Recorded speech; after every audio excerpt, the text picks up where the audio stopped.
بسم اللہ الرحمن الرحیم یا بنی اسرائیل اذکروا نعمتی التي انعمت علیکم وانی فضلتکم علی العالمین۔ اے یعقوب کی اولاد، یاد کرو میرا وہ احسان جو میں نے تم پر کیا، اور یہ کہ میں نے تمہیں اس سارے زمانے پر فضیلت دی۔ یہاں پر اس آیت مبارکہ میں اللہ رب العالمین نے بنی اسرائیل کے ان لوگوں سے خطاب کیا جا رہا ہے کہ جو سید المرسلین صلی اللہ علیہ وسلم کے مقدس زمانے میں موجود تھے، اور انہیں اللہ تبارک و تعالیٰ کی جو نعمتیں یاد کرنے کا حکم دیا جا رہا ہے وہ یہ ہیں، یعنی تمام زمانے پر انہیں فضیلت دی گئی، اس کو یاد کرو۔ نمبر 2، اللہ کی اس نعمت کو یاد کرو کہ جو تمہارے لیے دریا میں راستہ بن گیا۔ نمبر 3، فرعون سے تمہیں نجات دی۔ نمبر 4، تمہیں اللہ نے توریت عطا کی۔ نمبر 5، تمہیں بچھڑے کی پوجا تم نے کی، تمہیں اللہ نے معافی دے دی۔ نمبر 6، اس نعمت کو یاد کرو کہ ایک گروہ کا مرنے کے بعد دوبارہ اللہ نے زندہ کر دیا، اس نعمت کو یاد کرو۔ نمبر 7، بادلوں سے سایہ ملنا، اس کو یاد کرو۔ نمبر 8، من و سلوہ کو یاد کرنا جو تم پر نازل ہوا۔ اور نمبر 9، پانی کے 12 چشمے اللہ نے تمہارے لیے جاری کر دیے، اسے یاد کرو۔ نمبر 10، زمینی اناج تمہیں عطا کیا جانا، یہ 10 نعمتیں انہیں بنی اسرائیل کو کہا گیا۔ یہ تمام نعمتیں کیونکہ تمہارے آباء و اجداد کو عطا کی گئی تھی، اور یہ اصول ہے کہ جو نعمت آباء و اجداد کو عطا کی جاتی ہے وہ اولاد کے حق میں بھی نعمت ہوتی ہے۔ اس لیے اس بنی اسرائیل کی اولاد سے کہا جا رہا ہے کہ اے یعقوب کی اولاد، میرا وہ احسان یاد کرو جو میں نے تم پر کیا۔ اور یہاں سے علماء مفسرین فرماتے ہیں کہ یہاں سے یہ بھی پتہ چلتا ہے، اور میرے حبیب کی پیروی کر کے اے یہودیوں، اے یعقوب کی اولاد، اور ان کے دین میں داخل ہو کر تم میری ان نعمتوں کا اس طرح شکر ادا کر سکتے ہو۔ بنی اسرائیل کو تو اتنی ساری نعمتیں ملیں، مفسرین فرماتے ہیں اس آیت میں ہمارے لیے بھی سبق ہے۔ ہمارے لیے یہ سبق ہے کہ امت محمدیہ صلی اللہ علیہ وسلم پر ہونے والے انعامات کو اگر ہم شمار کریں تو ہم سمجھ سکتے ہیں کہ ہم پر بھی کتنی شکر گزاری یعنی اس کا تقاضا ہے، اور اس قدر مطلوب ہے کہ ہم حضور کا اور اللہ کی نعمتوں کا کس قدر شکر ادا کریں۔ یہ آیت مبارکہ ہمیں پیغام دے رہی ہے۔ اس کے علاوہ انی فضلتکم علی العالمین، اس آیت میں فرمایا کہ میں نے تمہیں تمام جہان والوں پر فضیلت عطا کی۔ اس سے کیا مراد ہے؟ اس سے مراد یہ ہے کہ بنی اسرائیل کو ان کے زمانے میں اللہ تعالیٰ نے تمام لوگوں پر فضیلت عطا کی، لیکن جب میرے آقا کی آمد ہو گئی تو یہ ساری فضیلت حضور کی امت کی طرف منتقل ہو گئی، اور اللہ تبارک و تعالیٰ نے اپنے حبیب کی امت کو ساری امتوں سے افضل بنا دیا۔ اور یہ بھی قرآن سے ہمیں پتہ چلتا ہے، کنتم خیر امت اخرجت للناس۔ آگے کی آیت سماعت کیجیے، واتقوا یوما لا تجزی نفس عن نفس شیئا ولا يقبل منها شفاعة ولا يؤخذ منها عدل ولا هم ينصرون۔ اور اس دن سے ڈرو کہ جس دن کوئی جان کسی دوسرے کی طرف سے بدلہ نہ دے گی، اور نہ کوئی سفارش مانی جائے گی، اور نہ کوئی ان سے معاوضہ لیا جائے گا، اور نہ ان کی مدد کی جائے گی۔ اس آیت مبارکہ میں یہ پیغام بنی اسرائیل کو دیا گیا، اے بنی اسرائیل، قیامت کے اس دن سے ڈرو کہ جس دن کوئی بھی شخص کسی کافر کی طرف سے نہ کوئی بدلہ دے سکے گا، اور نہ کوئی کافر کسی کے بارے میں کوئی سفارش کر سکے گا، اور نہ اس کی سفارش مانی جائے گی، اور نہ اس کافر سے جہنم کے عذاب کے بدلے میں کوئی معاوضہ لیا جائے گا، اور نہ ان کفار سے اللہ تبارک و تعالی عذاب دور کر کے ان کی مدد کرے گا۔ یہ اس آیت میں بتایا گیا۔ لیکن یہاں پر ہمارے لیے بھی ایک پیغام ہے کہ مسلمانوں کے لیے تو شفاعت ہے، اب کوئی شفاعت کی امید پر گناہ کرنے والا کیسا ہے؟ تو ہمیں غور کرنا چاہیے۔ اس سے تو یہ پتہ چلا کہ کافر قیامت کے دن کسی کافر کو کوئی نفع نہیں پہنچا سکے گا، اور نہ مسلمان کافر کو کوئی نفع پہنچا سکے گا، لیکن اس دن شفاعت مسلمانوں کی ہوگی، اور یہ احادیث مبارکہ اور یہ قرآن سے پتہ چلتا ہے کہ مسلمانوں کی شفاعت ضرور ہوگی۔ لیکن مفسرین فرماتے ہیں کہ کوئی شفاعت کی امید پر، جیسے کہ بعض لوگ کسی سے بیعت کر لیتے ہیں تو یہ سمجھتے ہیں کہ ہم نے بیعت کر لی تو اب ہم ان کے مرید ہو گئے تو اب یہی ہماری شفاعت کریں گے، یہ ہمیں بخشوا دیں گے، تو اس پر مفسرین ہمیں اس آیت کے ضمن میں فرماتے ہیں کہ شفاعت کی امید پر گناہ کرنے والا ایسا ہی ہے کہ جیسے کسی کو اچھا ڈاکٹر مل جائے اور یہ سمجھے کہ یہ اچھا ڈاکٹر ہے اور میں زہر کھا لیتا ہوں یہ مجھے بچا لے گا، تو ایسے ہی ہے۔ فرماتے ہیں کہ کسی کو یہ پتہ ہو کہ یہ ماہر ڈاکٹر ہے، اگر یہ ہڈیاں بڑی اچھی جوڑ دیتا ہے، اگر میں کسی ایکسیڈنٹ اپنا کروا لوں اور میں اپنی ہڈیاں توڑوا لوں تو گویا کہ یہ ڈاکٹر میری ہڈیاں جوڑ دے گا، تو گویا کہ یہ ایسے ہی ہے کہ اگر کوئی اس طرح ہی شفاعت کو سمجھ لے اور یہ سمجھے کہ میں گناہ کرتا رہوں، قیامت کے دن حضور مجھے بچا لیں گے، تو یہ گویا کہ حضور کی نافرمانی بھی کر رہا ہے اور یہ سمجھ رہا ہے کہ میری کل قیامت کے دن شفاعت ہو جائے گی، اور ہم تو سنی ہیں، ہم مسلمان ہیں اور ہمیں کوئی نماز کی، ہمیں کوئی کسی کام کی ضرورت نہیں، بس ہم یہی ہے کہ ہمیں بخشوا دیا جائے گا۔ اس امید پر اگر کوئی گناہ کرے گا تو اس کی پکڑ ہو سکتی ہے، اس لیے ہمیں شفاعت کا دروازہ بے شک کھلا ہوا ہے، امید بھی رکھنی چاہیے، انسان کو دعا بھی کرنی چاہیے، لیکن یہ نہیں کہ وہ سب کام چھوڑ دے اور صرف شفاعت کی امید پر وہ کچھ بھی نہ کرے۔ تو یہاں سے ہمیں بھی یہ پیغام ملا۔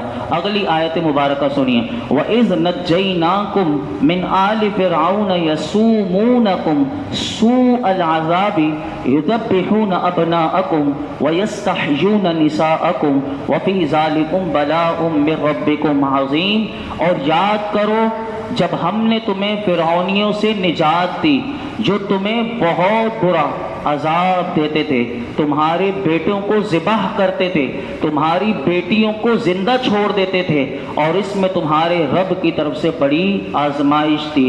یہاں پر بنی اسرائیلیوں کو اللہ رب العالمین کی طرف سے وہ یاد کروایا جا رہا ہے کہ میرے اس احسان کو، میری اس نعمت کو یاد کرو کہ میں نے تمہیں، میری اس نعمت کو یاد کرو کہ جب فرعون کے تم قبضے میں تھے اور فرعون تم پر اتنا ظلم کرتا تھا کہ اس کے بارے میں یہاں تک آتا ہے کہ فرعون کیا کرتے تھے، فرعونی اور اس کے جو حواری تھے وہ بنی اسرائیلیوں سے بے پناہ ان سے مشقت اور محنت کا کام لیتے تھے۔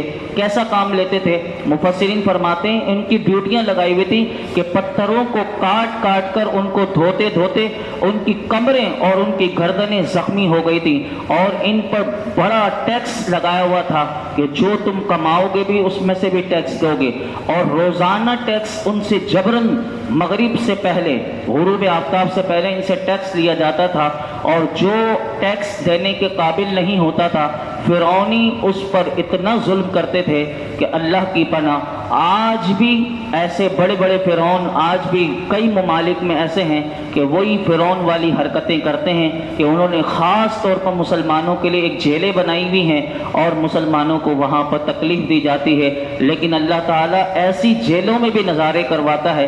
میں نے ابھی کچھ دن پہلے ایک ویڈیو اس میں دیکھا تھا کہ اگر انسان کا ایمان کامل ہو تو پھر اللہ تعالیٰ اپنی مخلوق کے شر سے بھی کیسے بچاتا ہے۔ اس ویڈیو میں یہ دکھایا گیا کہ اس مومن کو، وہ جو کافر تھے، اس جیل میں کتے سے اس کو کٹوانا تھا، یعنی اس کی باڈی کی، اس کے گوشت کو کھلوانا تھا، وہ کتے کو باقاعدہ اس کی طرف لے کر آ رہے ہیں، لیکن وہ جو ظالم کافر تھا، وہ جو مسلمان کا گوشت کھلوانے کے لیے جو انہوں نے کتے پالے ہوئے تھے اس سے وہ گوشت کھلانا چاہتا ہے، لیکن اگر اللہ نہ چاہے تو وہ مخلوق کیونکہ اسی کی ہے کتا بھی، تو وہ کتا اس کا گوشت ہی نہیں کھا رہا، یعنی وہ بہت کوشش کر رہا ہے کہ اس کا گوشت کھلوا دے، لیکن میں نے وہ بھی دیکھا کہ مطلب کتا اس کے قریب ہی نہیں جاتا وہ مسلمان کے۔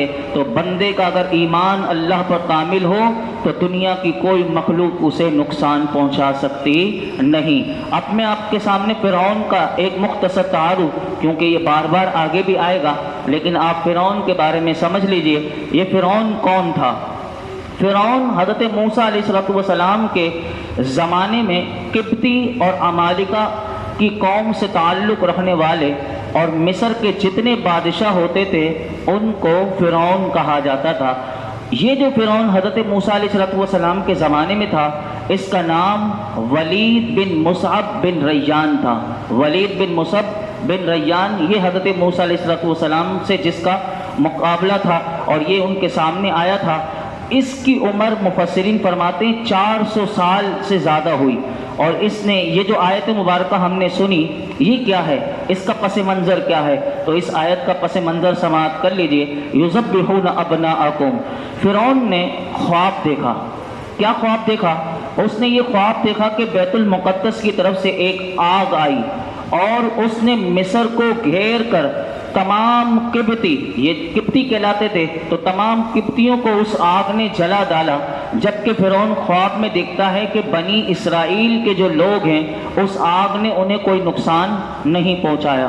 اب اس کی صبح آنکھ کھلی، اس نے سارے ماہر نجومی بلا لیا کہ اس خواب کی تعبیر بتاؤ، اور اسے بڑی وحشت ہونے لگی۔ بڑے کاہن جو آ گئے، انہوں نے فرعون کو یہ تعبیر دی کہ تیری سلطنت میں بنی اسرائیل میں سے ایک لڑکا پیدا ہوگا جو تیری ہلاکت اور تیری سلطنت کی تباہی کا سبب بنے گا۔